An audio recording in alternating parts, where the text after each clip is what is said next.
Hello YouTube, this is the 40 Watt Garage. Welcome to the channel, or welcome back. Today's project's going to be doing some repairs to my Factory 5 Mark IV Roadster. There's some things that have been nagging at me for quite a while and just haven't gotten around to them. And now that driving season is over up here in the frozen north, I'm going to get to them and enjoy just putzing around for a day, so stay tuned. Factory 5 provides a aluminum panel that covers the transmission tunnel, and I think it's unfortunate that they pre-punch it for a shifter location, but that punched out hole was derived probably 25 years ago when you used a Mustang as a donor vehicle to build one of these. And the shifter hole, I'm assuming, was punched for using the Mustang transmission. This car has a Tremec TKO transmission in it, and the shifter pokes out in a different location. I don't know if you can see, but there's kind of a shadow of a semicircle right here. That is the remains of the original hole punched into the transmission tunnel top. And when I built the car, I had filled that in with a aluminum patch panel, and unfortunately that has failed. I leaned into the car once, my elbow pressed right down on top of that and popped it loose. And it's underneath the upholstery and everything else.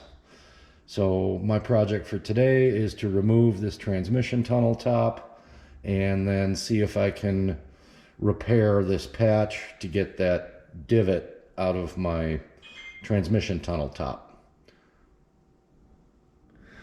Okay, well, I've got a selection of screwdrivers to be able to remove my dash support brace and then the fasteners holding this top down. So I'm just going to get at it and follow along.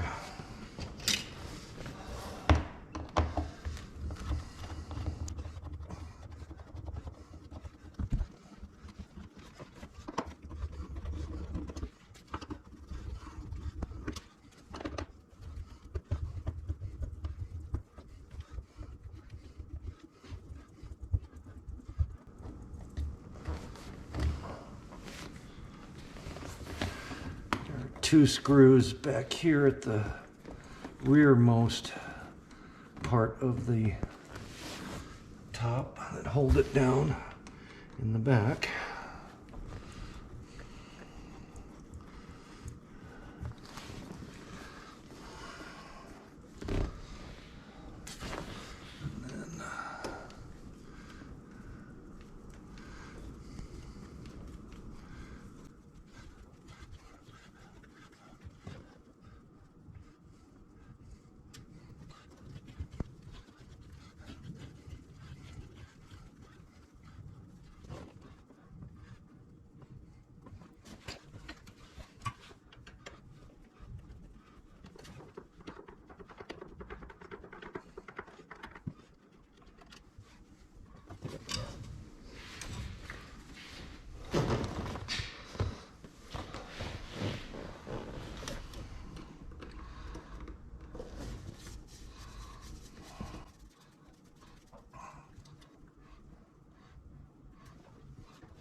Okay, removing those 6 screws should release the dash center support. So this is an optional item from Factory 5. The original cars had it in place. I decided to include it, but it has been in place so long that it is stuck pretty tightly, so I'm gonna have to work on this for a little bit.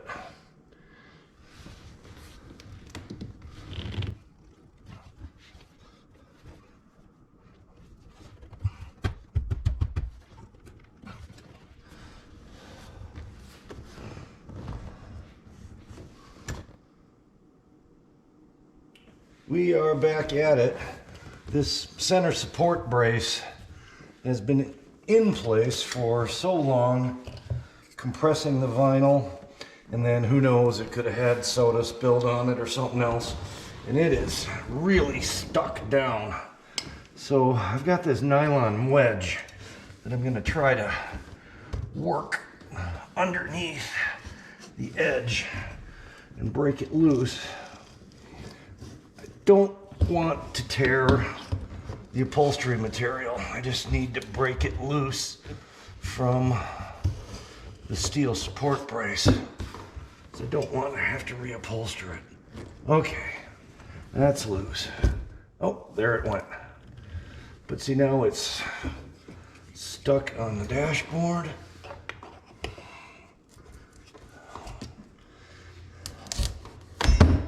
And that's all it took. I'm assuming that just over time with compression, it just kind of glued itself. All right, that's out of the way with no damage.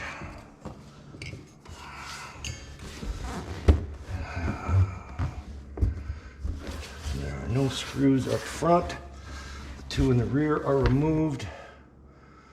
And I believe, if I recall correctly, this should just lift off and leave the shifter boot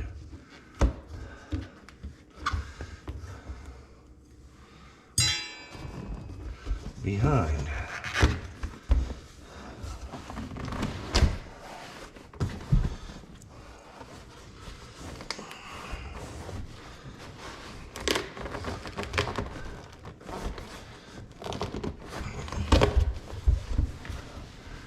This hasn't been apart in the better part of 5 years, so I may have to remove the shifter to lift it off of here. I can't raise it enough to wiggle it out. Let me get some tools and we will remove the shifter.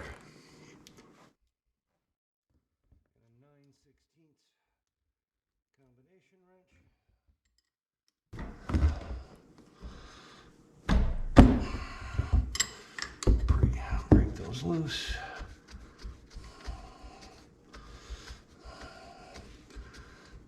And I don't want to have them go traveling underneath the car, which you know will probably happen just because.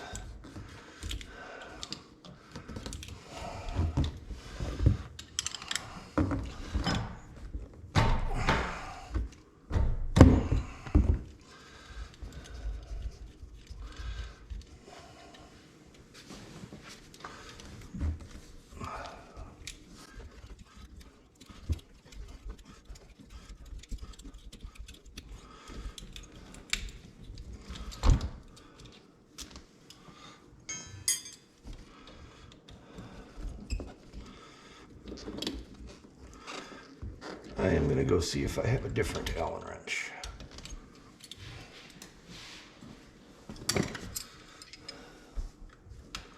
There we go.